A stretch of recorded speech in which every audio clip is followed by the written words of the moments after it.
మీ చట్టం ప్రకారమే మీ చట్టం ప్రకారమే లంచం ఒక నేరమంట లంచం అంటే ముట్టనోరు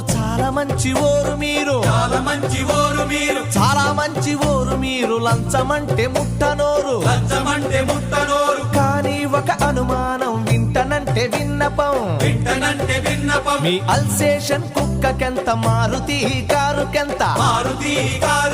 క్లబ్బుల్లో కాదెంత ఫారిన్ విస్కీ బుడ్డికెంత రంగుల బిల్డింగుల రాయికెంత రంగుకెంత మీ జీతం ఎంత బత్తెమెంత దానిల మిగిలేది ఎంత లంచం మింగని దొరో లక్షలెట్ల వచ్చినాయి పోలీస్ దొరో మా ప్రశ్నకు జవాబు